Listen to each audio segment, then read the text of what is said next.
Ladies and gentlemen, welcome back to the Castello Show. It is Matchweek 2, Episode 3. We are super excited to be here with you today. Lots to cover in opening weekend. We'll get into it. We're not going to cover every game, but we've got some individual ones to get to. John, what were your thoughts on the weekend? Just walk me through overall experience, opening week. How you feeling? Well, first, I want to talk about how we talked about Dax McCarty last week. Yes. We were really happy he was retired. Yes. We wouldn't have to see him again. And then we tuned into MLS Countdown, 360, Wrap Up. He's everywhere. All three shows, there he was. You can't escape him. I will say, though, I definitely like him more as an analyst than a player. Yes. I actually thought he was good. It made me realize I don't dislike the person, I dislike the player. Yes. Well, and I have long thought this about you, that if you were another, well, not if you were another person, that sounds stupid, because now you have your whole other set of values, too.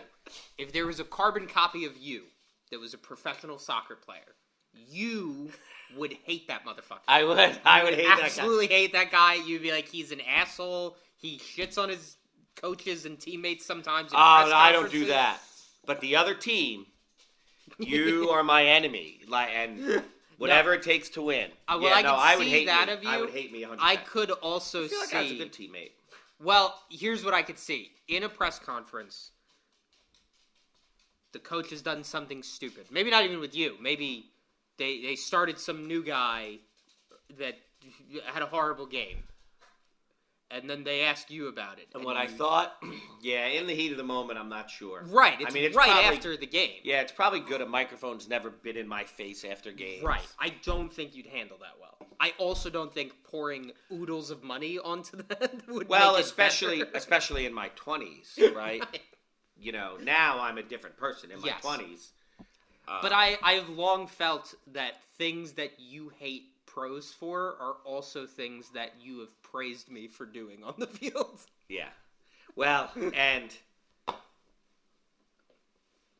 now I'm different than then, but the players, I feel like I'm more like the players I like now. Mm-hmm. But I still don't even know that I'm 100% like that. I mean, I have my moments where I go off on refs. I tell my players, don't go off on refs. Yeah. You know, but I will sometimes, because just sometimes it's just so egregious. Like, I know how much my players work, and then a game is stolen from them. Like, truly. And I think that most games are not in the hands of the refs. Like, you still should be able to find a way, blah, blah, blah. But I've had games where truly, like, at the end of the game, I was like, we truly never had a chance. With this ref, we never had a chance. Every single call was against us. Yeah. And I'm a referee, by the way. And I assign referees and I train referees. So I am on ref sides, but sometimes they do things to make me not on their side. I mean, I don't know how else to say it. Like, it's... Yeah. No, well, but I say all that to say this. Now Dax McCarty is an analyst. I'll probably like him. I think you will. And I think as much, part of me was like, holy shit, Dax McCarty's on everything. I can't believe this. Like, the one guy we were saying, we're glad he's gone. But also, the amount of respect for Dax McCarty within MLS people. Oh, like, God, yeah. You hear Sasha and Bradley Wright Phillips. They love him. They love Dax McCarty. And honestly, I think it's because they're also whatever it takes to win guy. And they play hard, and they like that. Yeah, but Bradley Wright Phillips is much more of an athlete. Yeah. And I think Dax McCarty had to do those things to be a pro because he's not the athlete that a lot of these other guys are. No. And I think that a lot of your pros respect that. Yeah. No, Brad, I don't remember who I heard say this. It was some high school coach of another wrestling team. But it was one of the best things I've ever heard. He was like, y'all out there trying to be cats, trying to be cool. I need some dogs. No, that is Coastal Carolina's head football coach. I don't know how many years ago. Well, then this guy stole it from that guy. Because I heard it at a wrestling Oh, really? That is where I heard it. Oh, no, that's a famous... All right. Go to YouTube. Yeah. Coastal Carolina University, coach, cats and dogs. That's funny. I've never heard that, and I still knew the thing. Yeah, no, that's where it's from. No, super famous. I think Rant. McCarty's a dog, and I do like that. Yeah. No, he is. And I also think Bradley's kind of a cat. Yes. Not as much as a lot of guys. No, especially in soccer. I think the NBA has a lot of cats. Yeah. No, I think that's true. Yeah. Okay. So yeah. none of that had anything to do way off the rails. We spilled a beer before we started. Things are serious. That was awful. So let's get into it. So last week's games, we're not going to hit every game. Some of them were terrible. Some of them we didn't care about. Yeah. Some of them nobody cared about, not even the fans of those teams. I mean, truly. DC, Toronto. Yeah, we're not who going to gives talk a about shit? that. Nashville, New England. Ew. Austin, Kansas City. LAFC, Minnesota. A lot of people did care about that, but honestly, there wasn't much in that game. It was boring. Yeah, it was I wanted boring. to care about that. I gave up. It was super boring. St. Louis, Colorado. Portland, Vancouver. I mean, even though Vancouver had a lot of goals. Yeah, well, and here's the thing. There's something about a 4-1 game that is like, I don't know. I'm not entertained by 4-1. Well, I want 4-3. I want 3-2. Also, Portland got a red card in the 11th minute. Right. Everything changed. Over so early. And here's... This is something I hate about soccer. Did you see the foul on Kamal Miller that got the red card? By rule, it was a red card. Yes. But Brian White ran across him to draw the foul. Yeah. It was... It was 100% a foul. He 100% should have got a red card. Yeah. And I 100% hate when you know that the guy did it intentionally to draw the foul. Yeah. Well, I just don't like that about soccer. It is a smart play by Brian White. I mean, It was a very Dax McCarty play. I just think... I don't know. When we first started getting into soccer, I was very anti-set up the foul as well. I do feel like at this level, sometimes you gotta set up the foul. No, whatever it takes to win. My issue is not with him. It's the fact that that is allowed and that is encouraged. Truly, it's encouraged. Yeah. Hey, you want to win? Draw a red card. Draw a PK in the box. I mean, draw a foul in the box for a PK. Like, that's... I mean, you get touched in the box, go down. Yep. It's terrible. And it'll never change. No. I'm the only person that hates it. Everybody else loves it. Everyone's a soccer purist, so I'll move on. If you want to see any of the recaps of those crappy games, tune into Apple TV Plus. Yeah, they'll and talk you can all see about it. All of them. Okay? So... the first game we're going to talk about is one that we probably shouldn't, okay? But there's two reasons I want to talk about this game. One, the ridiculous ending and heartbreaking for the Seattle fans. And then the complete lack of anything resembling an attack for Charlotte FC. Yeah, rough. New year, new team, same mid-block. And I know Zaha wasn't there, right? Had a baby. Congratulations. That's awesome. Super awesome. This week he's playing, and maybe they'll show it. If this week, with him playing, they still look like the same Charlotte, I might wear an Atlanta jersey next week. Truly. That's a likable team. They're exciting. There's all these players you want to watch. Charlotte is so boring. Yeah. So boring. Well, and they were boring again, and there was no attack. I mean, no attack. They didn't want to score goals. They wanted to defend, and that was it. And it was horrible. Yeah, well, and I'll be honest, I really do, and I feel like he handles it well, but I watched a Dean Smith press conference today where they're asking him questions about tactics and all this kind of stuff, and they asked about, we didn't really see it today, but you guys want to be more of an attacking team going forward, and you've said you want to be more of a possession team. How do you feel about that right now with this group of guys? and his response was very diplomatic. But what I am gathering from watching Dean Smith is I don't think my team is good enough to play exciting attacking football.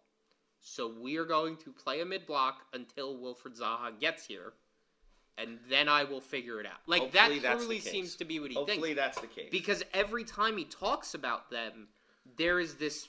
He's always like, well, we want to be tough to beat. He's never like, we want to be the best. He doesn't seem to think that's possible. He never wants to win. Charlotte loves a draw. Yes. They got 100 draws last season. And I will say this. If you take your average bottom of the table team in any country, and you turn 3/4 of their losses into draws, you've just made them a mid-table team. That is the best way to start. There's no relegation in the MLS. That's true. But I do believe that... That's why they do that. Go to the mid-block and everything. I think that's a good way to start a revamp. And I think that's what Dean Smith was brought in to do. The team was fucking broken because of that last asshole. They couldn't score. They couldn't really defend. They were kind of a mess. There weren't really leaders, I felt like. There were on the field, but not off the field. Like, there... Maybe. I don't know. I think Westwood probably is. And I do think Westwood, without him, it's even worse. I think Swiderski, before the first time he got moved... was a leader. Was definitely a leader on the field. No, I mean, he was every bit of excitement they ever had came from him. Yep. He was the only exciting player, and he was pumped. And when things happened on the field, he was pissed. I mean, he was the only guy that really showed emotion all the time. Yeah. But I do think last season, Charlotte had their best finish ever. They arguably... Best finish in 3 years. Arguably should have gotten through their game against Orlando. I mean, I don't see a reason for them to lose that game. Pepiel. Right. But they are improving. So I'm not worried yet about Charlotte, but I need something to start happening in the form of an attack in the next few weeks, or I don't see it ever getting better. Like, this is the time where you got to start getting on the front foot, or you're always going to be a fourth-place finish team. You just can't win a league without winning. We'll be able to watch all the games right now that we won't have to watch their whole game. But Yamar, I mean, what was that, 92nd minute? Mm-hmm. Own goal. They were up 2-1. It was locked. But it's funny, even Charlotte's only actual goal, because it was a 2-2 finish with an own goal. Yeah. But their only actual goal was on a set piece. And it was a center back who scored. Yeah. Their attacking players don't score goals. Which, by the way, shout out to Melanda. That was actually a great header. It was. We loved it. I mean, it was. I yelled. I was excited. No, well, and I'll say this too. First game of the season, you're flying all the way to fucking Seattle. Yeah, that's a crazy first game, by the way. That's insane. Nobody should go across country on their first game. You have all these teams. Your first game, put it in conference. I don't understand. I mean, that's just silly. No, it's truly like if you were an English team, and to start the season, we're just going to start in Champions League, and you have to play Dynamo Zagreb now. Yeah, you're going to Kazakhstan. Yeah. Like, and that's the thing, too, right? We're starting in Champions League. That the CCC starts the first week of MLS is bananas. Yep. No, like, it's absolutely ridiculous. These teams are playing all these games in such a little amount of time, and they're not even in they're not ready. Match shape yet. Like, but with all that said, not worried about Charlotte yet. I actually felt like it was a good day from Seattle. I mean, the own goal's unlucky. I will say Jordan Morris looked great. I love Jordan Morris. And when he is the 9, he scores a lot of goals. He doesn't from the wing. No. And Rui Diaz isn't there anymore, so I think he's the 9. Yeah. De La Vega didn't play, but De La Vega's out on the wing. And that's something, too. Charlotte, not everybody played or started, at least, for Seattle because of the midweek game. And Charlotte still didn't do anything. So, yeah. Pretty disappointing. You got anything else on that game? That's about it, honestly. I'm glad it's over. Nobody cares about that game as much as we do. So no. Montreal at Atlanta United. People do care about that game. I cared about that game. Almiron's homecoming. Yeah. Lot. Exciting. Really, though, that's an exciting team. Yeah. I mean, that's a game. Well, even with Montreal in that game, you still want to watch it. They spent a lot more money, too, if we're going to be fair. Atlanta took out their checkbook this season, and it's paying off. 3-2 win. You're a professional club. Oh, yeah. At the highest level in your country. And they look good. They did. 3-2 win. Lot. Brace. Yeah. That dude's fast. Yeah. No, he's scary, dude. And honestly, if you're a back line and you got to go to Atlanta, you better be worried because you have that speed up top to draw this back line like ready for the deep ball. And then you have Almiron and Lobjanidze now have so much space to check into. Like, they really create problems fast. This is a scary team. I think Atlanta's going to be towards the top of the East this year. Oh, yeah. No, I think they could absolutely win the East. I'll say this, too, because 1 assist from Almiron, 89 minutes, and 4 key passes. I mean, not... It was his first game back. Right. Think about Evander on a new team. Think about Lucho. That's my point exactly, though. And people said this isn't a new team, but it is a new team. This is a whole bunch of different guys than when he was here.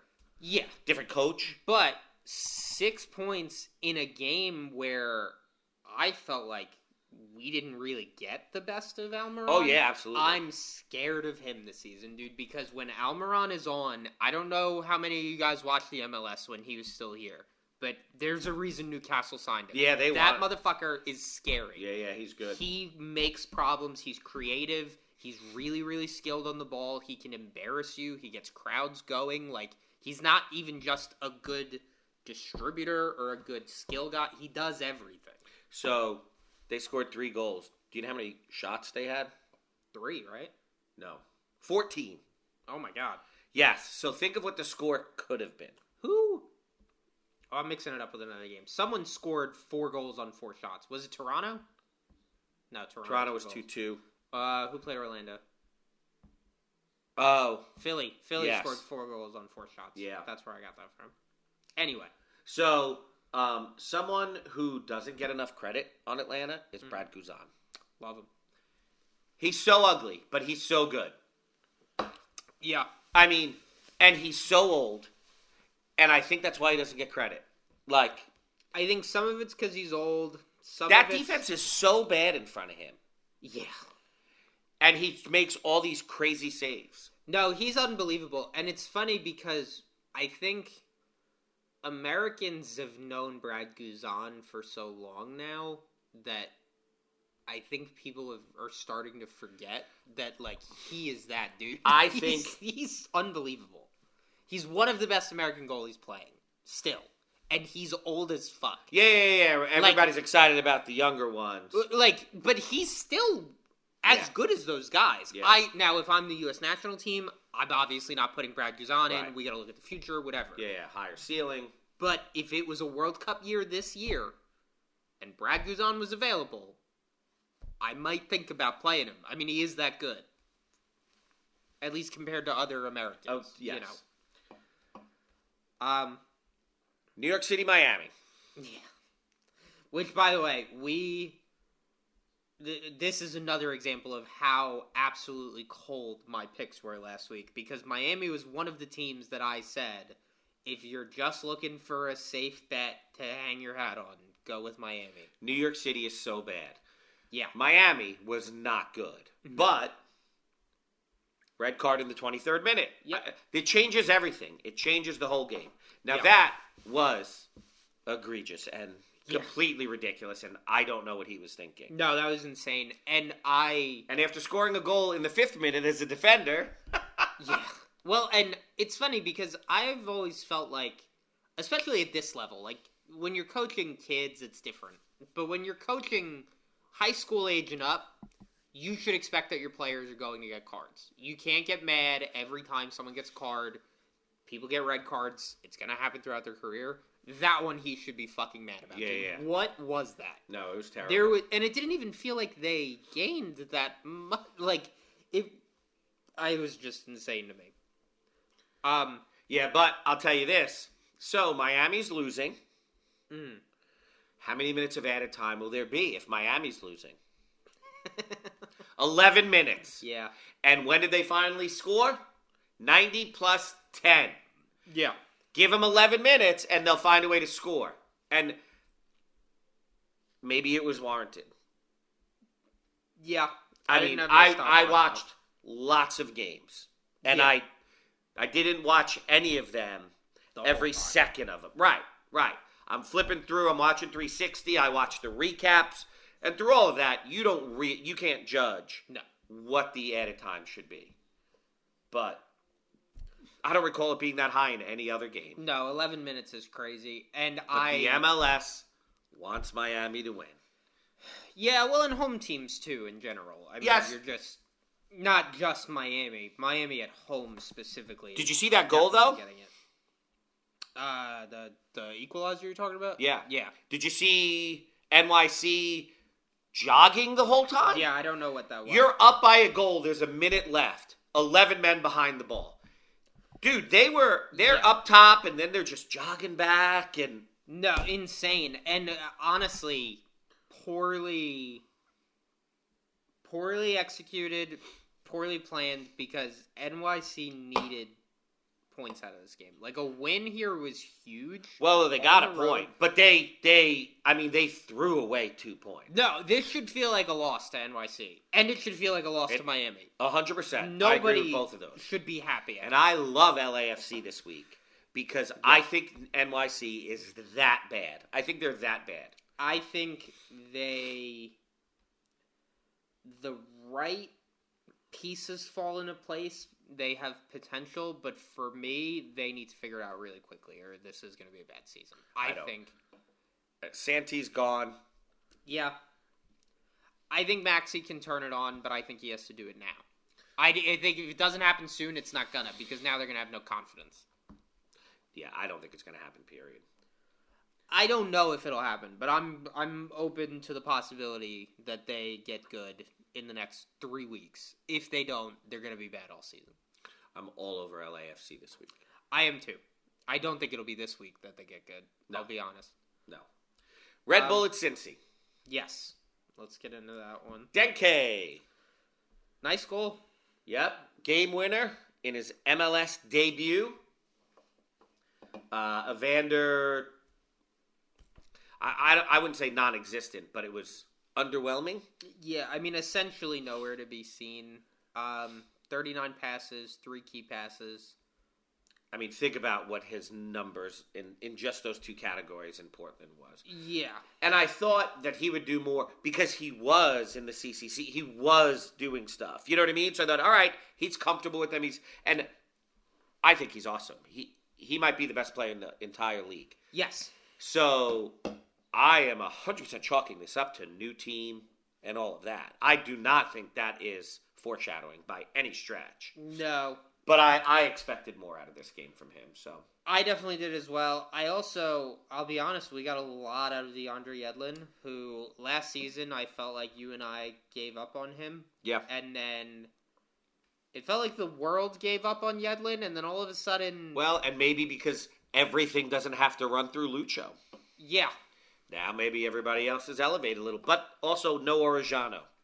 Right. So now Yedlin probably takes some of that role. Yeah. So, well, and Orejano back... If he is back this week, I don't know. Yeah, we'll see. But when Orejano does come back, I could either see that becoming Yedlin is now getting less, or I could see it being now they're just... Hey, let's do it on both sides. Now they're just leaving. Yeah, 100%. So, we'll see what happens But there. Red Bull, super disappointing. Yeah. And honestly, not even like a bad... It was 1-0. You'd like a goal, but you're in Cincinnati. They're a pretty ridiculous team, and they're not fucking worse than they were last season on paper. Like, this is not something New York can't come back from. No, I think this is okay. Do like them this week, actually. Yeah. Philly and Orlando. Smackdown. The game with no defense. Yeah, really unbelievable. Yeah. 2 goals by Barabo, look great. Goal by Gazdag, goal by Yuri. Very much the usual suspects. Assists from Kai Wagner, Quinn Sullivan. For Orlando, the big bright spot was in Martin Ojeda. Yeah. And Pasalic, obviously, who had the 2 goals. But I felt like Pasalic... Their defense was bad, though. Yes. Janssen. I don't know if you knew that. I also felt like Pasalic doesn't end up with any of those goals if Ojeda's not out there. Because Ojeda had 1 assist, but Read Ojeda's passes, key passes. Like, read all his little... Ojeda had 34 passes. 18 of those were key passes. The next best player in that game, which is Kai Wagner... I bet was like 6. 6 key passes. So he had... That was totally a guess. He had 3 times the number of key passes, which are passes that are opening an opportunity. Yeah, that lead to something. Right. So, super productive from Ojeda. And more points, too, than Pasalic as well, I thought. I'm not positive on that because for some reason the MLS site isn't showing how many points he got. But... Oh, do you know, you have to go into him because he wasn't in the fantasy game last week. Oh. So but if you go in, it says his points. Oh, okay. 15 he would have had. Right. Well, there were a lot of players not in the game last week, actually. Yeah. Which is super annoying, and that is totally very MLS. Yeah. You know, we're just going to wait, and we're going to wait, and we're not going to have this yet. By the way, so much so that I didn't even think to talk about it today. I knew that there were players not in Ridiculous. yet, and I was so many like, not that's in. hardly news. No, it's not. I mean, it's not news. But the Orlando defense was terrible, but I think Janssen makes a difference. I still don't have faith in them because they were that bad. But he's a huge part. I mean, he is the guy. It's him and Thorolfsson. And he's higher than Thorolfsson. For sure. So, I mean, that's a very big deal. Yeah. Well, and I think Orlando will beat teams in shootouts. I think they'll get into some 4-3, 3-2, just gunslinger matches. I also think they're going to have to get better at defense. Like, it can't be that bad. I do think Janssen will make a big difference. I don't see how they can improve on that. That was so bad. From letting up 4 goals, I agree.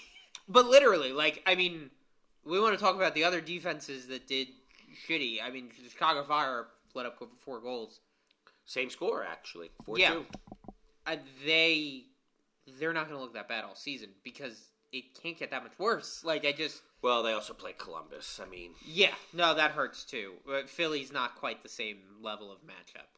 I don't know, dude. Baribo, Ura, Gazdag... Baribo last season, I was super high on him. Remember he had a stretch of 7 games where he had the most fantasy points in the league? So, I mean, that is, I don't know, just they finished so poorly last season. You have this thing in your head. Not you. Everyone has this thing in their head. Yeah. Philly's just not a good team. And if you look at that roster, it's a good team. Yeah. No, well, and it's funny because I remember last season a lot of times where we were like, I like Philly this week, but I just can't fucking do it. Well, Gazdag always hard to pull the trigger on because he's so hit or miss. Well, in this season, I really think Baribo is going to be someone you can pull the trigger on consistently. I think probably the same with Kai Wagner. I mean, he was always one of the best defenders. Oh, God, yeah. Well, because of his attacking. Right. So, the other defensive masterclass we were just talking about, the Fire at Columbus, 4-2 also. Yep. The Crew scoring 4 goals after losing Cucho and Christian Ramirez. Yeah. How about that?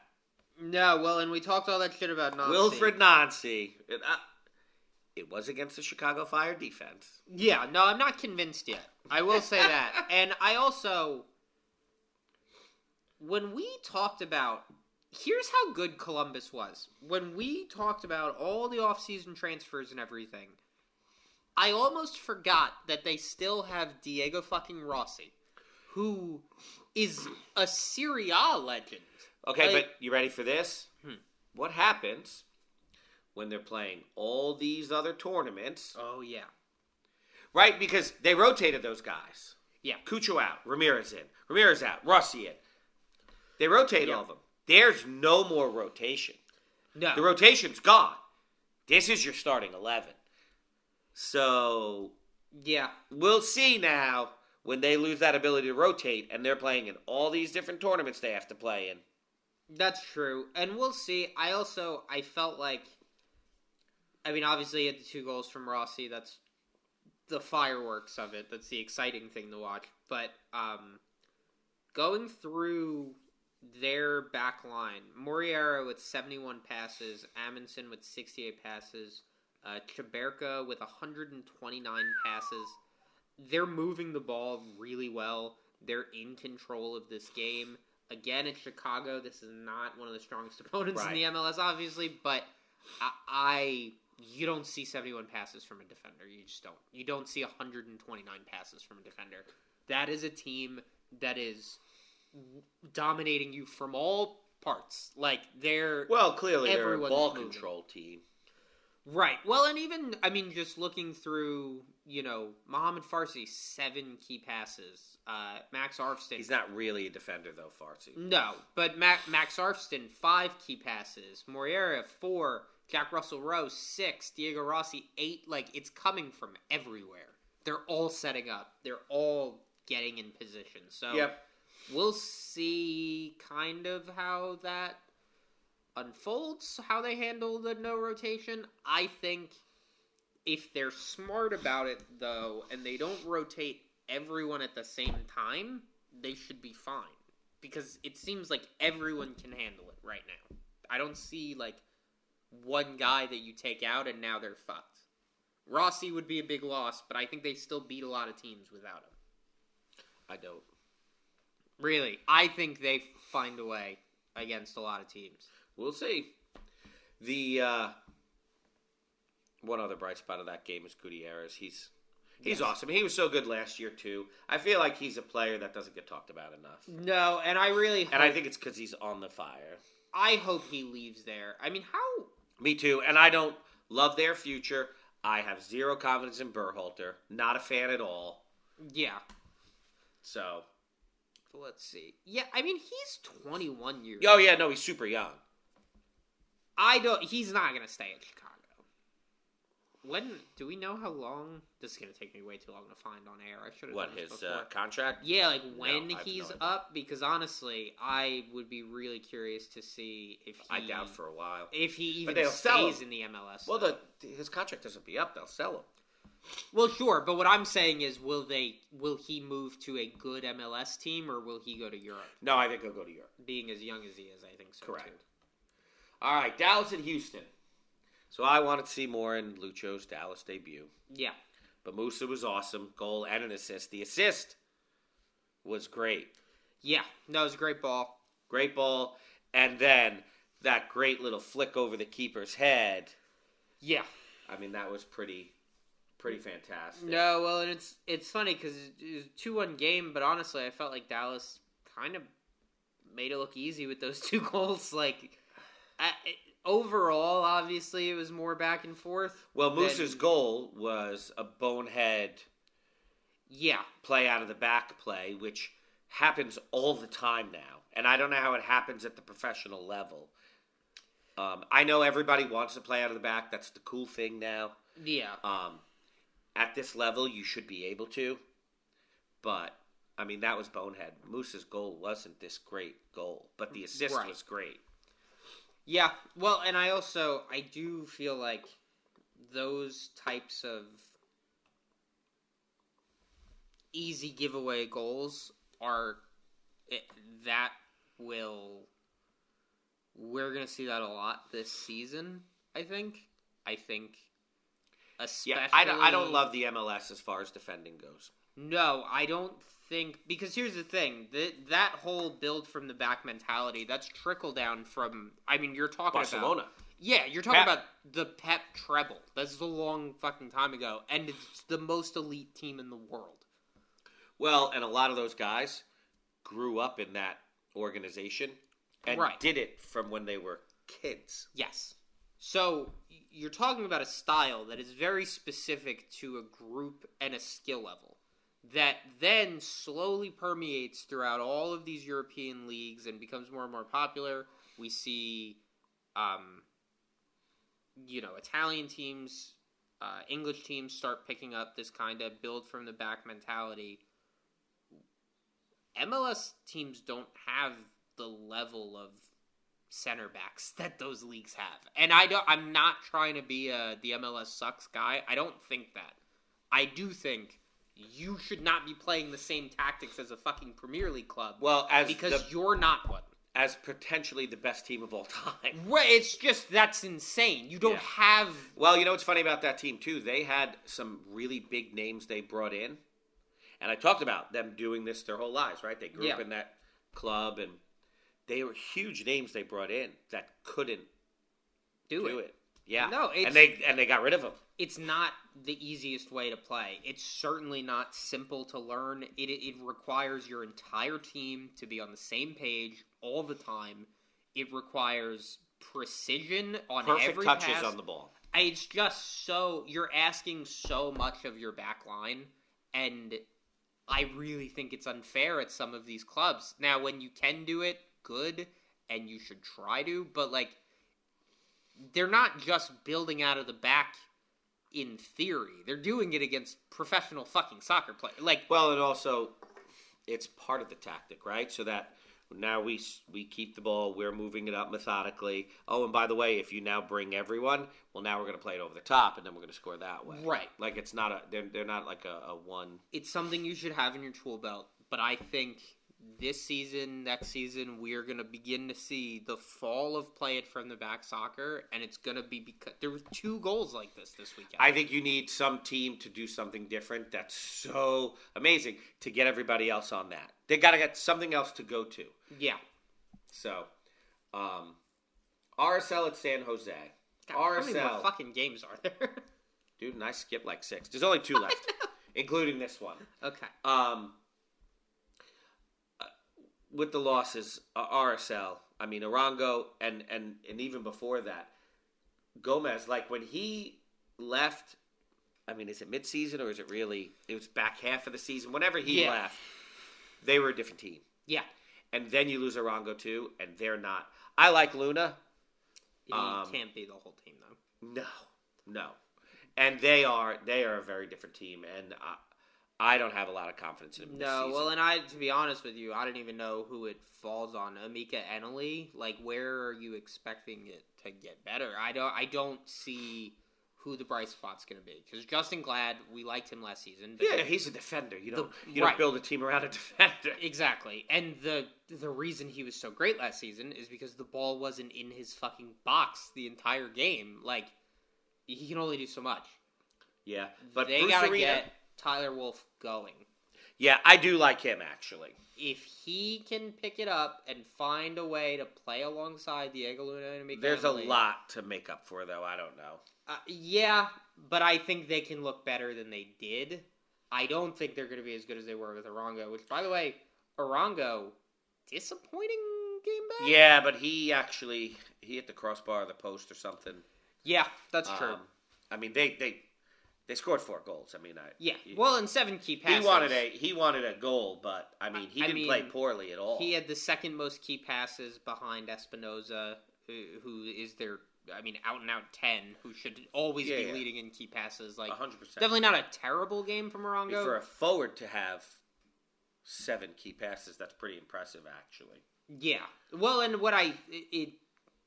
Arango is the player that racks up those because he's big and he's tough and he will hold up the ball and let someone run and kind of do that layoff. But people talk shit about Bruce Arena. I will say this. I don't think you can put Bruce Arena on any team and whatever, but Bruce Arena knows how to win in the MLS. Yeah. No, he knows this league.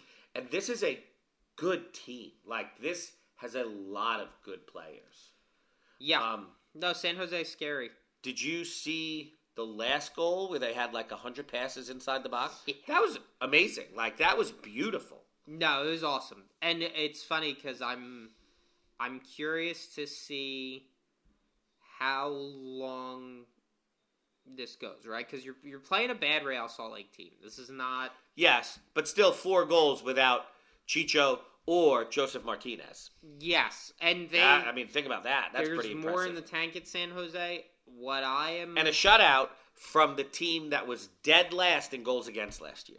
Yes. That's a hell of a way to start. What I need to see before I fully buy in on the San Jose train is a win over an Atlanta or a Miami or a Cincinnati.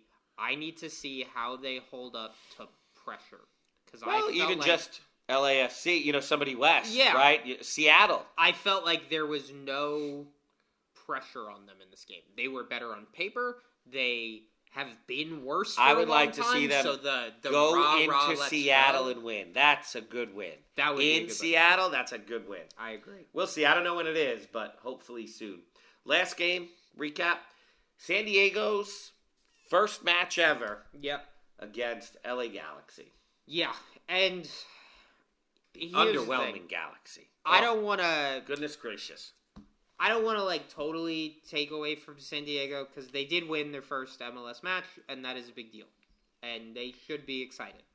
But the first goal, talk about building from the back. Yeah, holy shit. But, he teed off on that. He had a bend on it and hit he was waist high. I almost felt like... Insane. It almost seemed to me like that he didn't know that guy was there and that was supposed to be a long ball, but it went right fucking at him. There's no way he hit that guy on accident. But No, that's who it was too.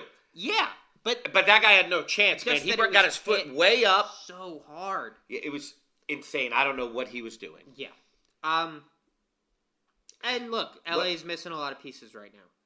Two of the biggest ones in Puig and Paintsel. So huge, and I think you take out Puig and you go, oh, we put in Royce. He's not Puig. No, he's not. And honestly, it's funny because when Charlotte wanted Royce and Royce was like, "Fuck that." Yeah, shitty little city. I was like, I want to live in L.A. Yeah, I was a little mad at him, and I was a little mad at L.A. and just this whole fucking all the good players are just going to go to LA and Miami and New York, and they're never going to come to Charlotte because it's not a real city, and they're going to want to go live in a major market. They'll go to cities in Texas, too, because there's no income tax. Right. But... And it's hot. I feel like they dodged a bullet with Marco Royce. I don't think he is as good as he used to be. He's better than Pep Biel. I think he's better than Pep Biel. I also think he's made out of glass. Oh, he is. He'll get hurt very soon. He's not going to make it through this full season. He hasn't in... I don't know if he ever did. Even when he was younger. Yeah. He was always hurt for Dortmund. Well, and by the way, in a league that plays on perfect grass, not turf. And right. When he was a child. And is flying around the country like it's the continent over there. Yeah, I don't think Marco Royce is a long-term solution for... No, squad. I don't know how long it takes to come back from that ACL, but... Yeah. They better hope it's soon, because LA is going to hit the shits. Yeah, I agree. And I think Paintsel back will be a big help. Huge. Just to help give them some space in the middle, man. They got nobody to stretch the field. Yes, and his speed, it makes defenses play different. Yeah. No, and you need that. LA, part of what was so scary about them was that you had this, they could be incisive quickly, and they could get you off balance, and then all of a sudden you have Ricky Puig just dribbling through your entire midfield, and you're way the fuck back there now. And Peck is almost as fast as Paintsel. Right. They're a scary so much one, going too. on. And Peck doesn't just shoot. He passes. He does everything. Right. So, everything there was negative, even on San Diego, but, first game, and you, not only a win, but a shutout of the defending champs. Yeah, that's pretty huge. Hey. Away. And Dreyer has a brace. So much. Here's the thing. Dos Santos was very good in goal. That ball gets handed off to him on the first goal, but you do got to finish it. And he did. Both goals looked good. I think they're a good team. I think they will have more wins. I'm just not totally convinced yet. This was not... No. This wasn't the win over LA Galaxy that you thought a win over LA Galaxy. Right. Well, and I do feel like it's being sold that way a little bit. Yeah, and 100% is. I think that's going to come back to bite them. Well, let's talk about this week's matchups. Yes. So, I'm just going to run through all of them in order, and then we'll get into the specific ones we want to talk about. We're not going to talk about all of them, because I think we've already done a fucking hour at this point. But Charlotte, Atlanta, 2:15 kickoff. Fucking ridiculous, because I have to work till 6 tomorrow. Real Salt Lake, Seattle Sounders at 4:30. New Orleans, Jesus. New England, Columbus, New York Red Bulls, Nashville, Orlando, Toronto, Philly, Cincinnati, Chicago Fire, DC United. 8:30 now. Yes, we're into the 8:30s. Kansas City, San Jose, Minnesota United, Montreal, 9:30, Rapids, Dallas, 10:30. Seoul, 9:30 game. San Diego, St. Louis, LAFC, New York City FC, Portland Timbers, Austin, and then on Sunday, just 2 matchups, 5 o'clock, Whitecaps, Galaxy, 7 o'clock, Dynamo, Miami. So, do you want to talk about teams you like, or games you like, or how do you want to? Yeah, well, so going through this week, I really tried to come at it from a matchup standpoint, and then I found that to be pretty difficult because So are you talking fantasy-wise, or are you talking... Fantasy-wise right now. Fantasy-wise, I tried to come at this from a matchup standpoint, but that got kind of seedy for me. There were a lot of teams where I felt like I liked their matchup, but I couldn't tell where the goal was going to come from. Or I think they're going to win, but I do think they're going to let up goals, so I don't want their defense, that kind of stuff. What I ended up settling on was a 5-man midfield. I think there's just so many good midfielders this week, and there's a lot of matchups that I think will be high scoring. So I went with a 3-man back line. Carnell in the net. Aaron Long, Rodriguez, and Jamar Ricketts across the back. 2 San Jose defenders. Very intentional with that. To be honest, I didn't even care which 2. Those 2 happen to have the highest averages, so that's who I went with. Well, and they're on a price rise now. Yes. So that is who you go with, because if they get the shutout, everybody's going to get points. Right. And they're going to be the most inclined. 1, to be 500,000 again if they do. Yeah. 2, even if they don't, they could still be 500,000. Right. So you might not get the points, but you probably weren't with the other guys anyway, because what are the chances of them scoring a goal? Yeah. But you get the price rise regardless. Yep. Midfield, Espinoza, Ojeda, Gauld, Forsberg, Gutierrez. I'm really confident about all 5 of them. Up top, Rossi, Bawanga. I also thought about Kuipers up top. I ended up just settling with Gutierrez. I think that's enough from Chicago. I think if Kuipers gets the goal, Gutierrez will probably get the assist at least. Yep. And he has just a higher floor. Yeah. He touches the ball a lot more. If Kuipers doesn't get a goal, Kuipers doesn't get any points. Well, like Duncan McGuire, like a lot of guys in the league, and those are guys I don't want unless I'm like, this dude's definitely scoring a goal. Yeah. But their floor is so low. Well, and especially now, right? Because I could put Kuipers on my bench and I could do some kind of switcheroo situation, like, sure. But right now, the budgets are still low. We're trying to get the most out of our lineups. I think the 5-man midfield's the best way to go.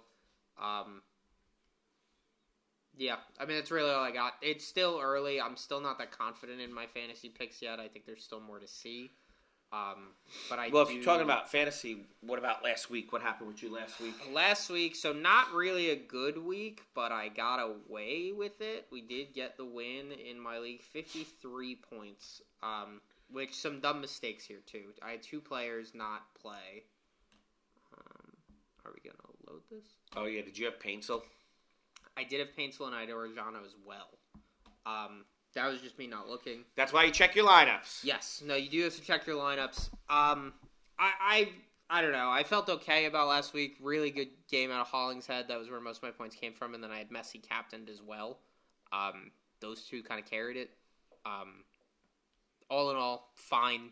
Not really worth going into that much. So, my team last week had 65. Mm-hmm. It was 69 before adjustments. So I lost 4 points on that. I had Ricketts, which was huge. I mean, he carried my team, and I had Rossi, which was, I mean, the 2 of them carried my team. Yeah, it's 29 points between 2 players. Messi was my captain, so 9 from your captain's good. You know, I mean, that's why you captain Messi. People captain him because of his ceiling. I captain him because of his floor. Because if you had Evander as your captain, and he got 3 points, it's crippling, especially when the rest of the world took Messi.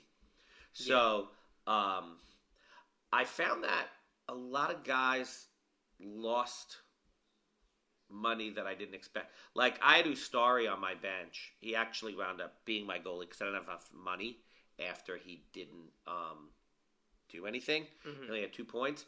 But I feel like a $4 million guy, if he gets 2 points, he should go up a little bit. Yeah. Most of your $4 million guys never see the field. He got 2 points. It was just, I just thought that was odd. And there was guys that got 50,000. Like they're going up and down by 50,000s. But and I was up 900,000. I had 100.9 million a few days ago. So the adjustments were made.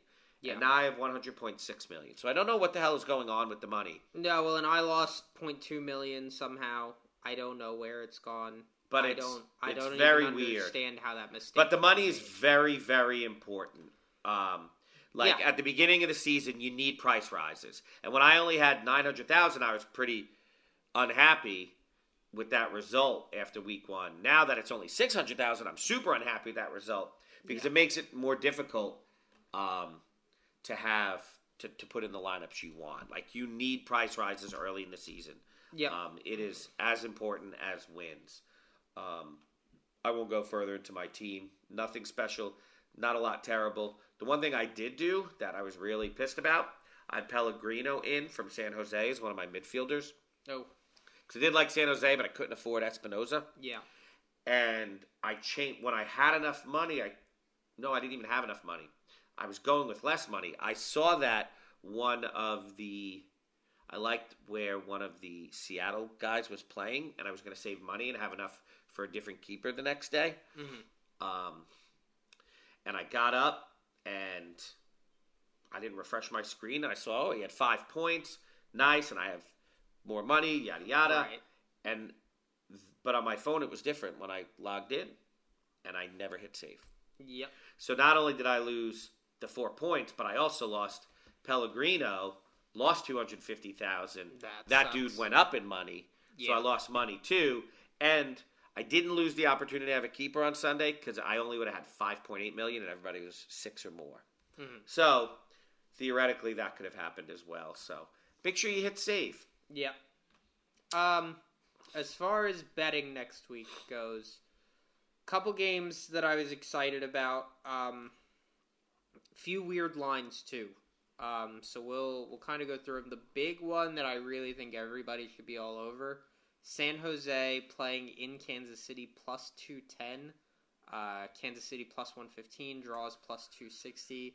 I'm very confident in a San Jose win there. I don't love this Kansas City team. I don't think they'll win. There is the chance of a draw, especially at home, but plus 210, I like that as well. It makes you think, though, like, they just won 4-0. This Kansas City team is playing a million games because of the stupid CCC. Right. They were not great last week. What was their final? They lost 1-0 at Austin. They couldn't even score a goal. Yeah. And yet, they're heavily favored in this game. Those are the kind of things when you go, if this looks so ridiculous, maybe Vegas knows something we don't know. Right. Well, and they would say if more than 80% of the bets are one way, you take the team with only the 20% because Vegas knows something. Right. I also think Vegas doesn't know soccer though. No. Or MLS. Like, they don't care. Know the MLS. Really, like, you see stuff and then what you think happens because it's so ridiculous. And you're like, I don't think these guys pay attention to MLS. They spend all their time on the NFL. No, I don't think a lot of guys are betting the MLS either. No. I mean, most of your casual gamblers are not betting soccer. No, and especially the MLS. It'd be the Premier League or La Liga or something like that, or even Champions League. Yeah. Another game that was really interesting to me, Minnesota United, Montreal. So, Minnesota United minus 200, which I actually do think they're going to win, but that is not the bet I like. I like the same bet on the tie at plus 333 and plus 475 for Montreal, because I am not that confident in a Minnesota win. I think they should win, but if you bet tie or away, you make money either way, and that doesn't happen a lot in soccer. That's so lopsided to me that seems weird. I don't think I'm going to bet it, but if I had... Something to think about. If money was of no consequence, I would bet it. If money was no consequence, betting would be boring. Sure. But it's a game that I like the numbers on. I just don't know if it's worth the risk because I do think Minnesota should win. Dallas plus 210 on the road in Colorado. I love it. Really? I really do. I think Dallas should win that game. I think Acosta is not happy with last week. I think we should see more out of him. I think Musa can keep it firing. The only thing I'm worried about is does Colorado just outwork them? We loved Colorado last year. Yeah, well, and here's what I am worried about Colorado outworking the Dallas. Like, I am. I think Colorado, especially at home, on the road, they went 0-0. And they're gamers, man. They don't give up. They play 90 minutes. Which is why we like them so much. Yes. I don't hate Colorado, but at plus 210, I do think I like Dallas. Well, if Dallas keeps playing Musa and Lucho together, I think that's huge. Right. It was something we said, you know. Two more. LAFC minus 140 at home against NYCFC. Love it. Yeah, I just don't see LA losing that game. I really don't. LA's going to score 3 goals in that game. Yeah, which, by the way, the over on that is minus 165. 2.5 is the over. Don't hate that in a parlay just to kind of boost your odds a little bit. Yeah, parlays are for suckers. Miami Dynamo. Miami plus 145 on the road. Dynamo plus 160. I don't think Miami's going to accept coming off a draw. I also think that's 2 games. I don't know how much Messi's going to play. He played in all 3 games so far. Yeah, well, and that's what does worry me a little is how much is Messi going to play? And also, they just drew at home, and now they got to go to Houston. So that's a little tricky to navigate as well. With that said, you don't get Miami positive often. And also Vegas might know that Messi ain't playing. Right, know? But I mean, in theory, Miami should win this game. And I don't hate that number for them either. What is Austin getting on a win? Austin plus 220. Get out of here. They're favored? Plus 220. No, they are not favored. Plus 105 for the Timbers at home. I'm sorry. Yeah, I went the wrong way. Okay. Yeah, plus 220 on the road.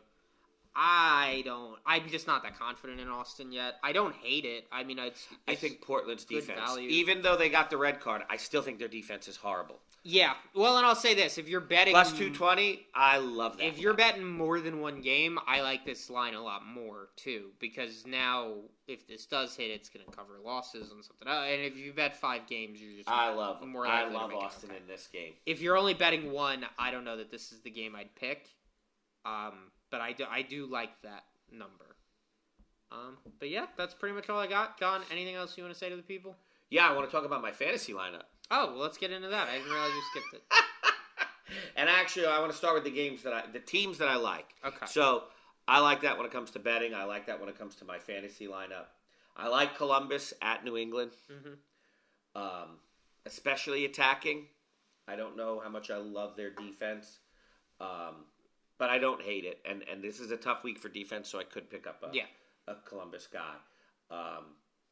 I love the Red Bull at home. I think they were underwhelming last week. I think Nashville's not very good, and now they're coming home, and Nashville's on the road. I love the Red Bull attacking and defensively. Orlando City, home against Toronto. They were terrible last week. Mm-hmm. Hopefully Jansson's back. If he is, attack. I still don't know that I love him defending. Yeah. I really don't. I love him attacking, though, and I love him to win. Chicago, some of that's Gutierrez. Some of that is just a play against DC. Yep. But Chicago at home, Gutierrez and the Bamba. San Jose on the road. And they're on the road, and we'll see how they'll do on the road. Could be cold in Kansas City, too. I don't know how well they will like that, but love LAFC, love Bouanga this week. Yep. Home against New York City. Bouanga is not going to go 2 games in a row at home and not score a goal. No, I agree. He is probably my captain this week. Him or maybe Ojeda. We already talked about how he went batshit crazy last week. It was fantastic. Yeah. Austin, that I told you already. Mm-hmm. I like Vancouver at home, attacking wise. not necessarily defensively. I think LA's going to start to score goals. They have to with some of those guys. Yeah. Christian Ramirez will start to put together. He looks so uncomfortable. Yeah. They couldn't complete passes. But I do like Vancouver overall and definitely attacking-wise. And then Houston. I like Houston against Miami. I think they're going to score goals. Miami didn't have a good defense last year at all. They don't have a good defense this year. Houston's got a lot of new players. I like McGlynn. So, just real quick, I'll tell you some players. I already told you Gutierrez and Ndabamba. I like Rossi and Bouanga. They're most likely going to start. I like Chicho and White, but not as much as Rossi and Bouanga, most likely. One guy that I don't love, but he's on my bench, and he's kind of a cheap price rise play because they don't have enough money to have all the best players on the bench too. Mm-hmm. But Jacob Murrell from DC United, he got 6 points last week. He went up $350,000. He's only $5.6 million. If he has 4 or 5 points, he's probably going to go up more. Yeah. So, and then there's the potential that he does something. He had an assist last week, had a couple of bonus points. So, midfielders, McGlynn, Bossy. I like all three on the Red Bull, but I have Stroud in. I had him in last week as well, just because of the price. Mm-hmm. Ojeda and Pulisic. Espinoza and Gold. Gold's just so expensive, so I don't think he's going to make it in my lineup. Yeah. But he's on a price rise. He is going to do well in this game. I want to start him so bad, but he's $9 million, and it's so expensive. Yeah. This week, by the way, I didn't say his name, but Messi, I don't like Messi. I don't think he's going to play, and he's the last game of the week. So if he doesn't play... You're fucked. Yeah, well, you probably move to Suarez, yeah. But you just lost $1 million there. Yep. But I don't think he's going to play, and that gives you the benefit of earning a lot of money in your lineup. Defensively, Santos from LAFC, he had 9 points last week. He actually gets a lot of touches on the ball. I just want to bring up his numbers because I don't think people know this. People go Long and Hollingshead. Yep. Even Palencia. Yeah. But Marlon Santos, here we go. 73 passes. Yeah. 2 bonus points just from that. He had a key pass. Really, that's what it is. It's his passes that you're going to get. But with all those passes, one of them could be an assist too. So yeah. I got Ricketson again. He's definitely on a price rise, and he's a cheap guy that I like their team. I have Rodriguez right now. I don't know that I'm going to stay with 2 Quakes, but I don't love a lot of defensive players. I have Wagner and Valencia in. I do like the Red Bull. I have Coronel as well. I have Ustari still, just because he's so cheap. But I'm really not. I think Lurie is a decent play, but he's expensive as well. But really, defensively, I don't have a lot of faith in people. I can't wait for Arellano to come back. Yeah. I want the Arellano, Wagner, Longwani. I want those attacking guys, but they're either not in or I don't have a lot of faith in them, and their values right now are too high until I can keep rising in value. So that's everything on my fantasy. I've already told you about the games I like. So all right, I don't have anything else for you. The only other thing is make sure you check your lineups, you have a whole bunch of different times. That's difficult for a lot of people. Yeah, but when there's only one game, check that lineup. If you have players in it, see if they're in. Make that switch. You usually have at least 40 to 45 minutes. Yeah. There's only with the more different start times, there's less games to check at a time. Yep. But you get burned, and you burn big money, and you get no points. It's a huge advantage if you check your lineups. Yeah. No, well, you will beat, I'll say, 70% of people in the overall everyone league because most people don't check their lineup. Yeah. I mean, it's a huge advantage. So I'm pretty excited for this weekend. We didn't talk about the Charlotte-Atlanta game because we really don't have an inkling either way. Yeah. I would be surprised if Charlotte won. I wouldn't be surprised in a draw, but I would be surprised if Charlotte won. But I think it's going to be an exciting game to watch, actually. No, I think it's going to be a really good game. Honestly, if you're not a fan of either team, I think you still should watch that game. I think that's going to be one of the games of the weekend. Yeah, no. I think that's one of the games for the neutrals to watch. Yeah. All right. Well, guys, that is it. We will be back next week at always, hopefully not on Saturday morning again this time. But yeah, thank you for tuning in.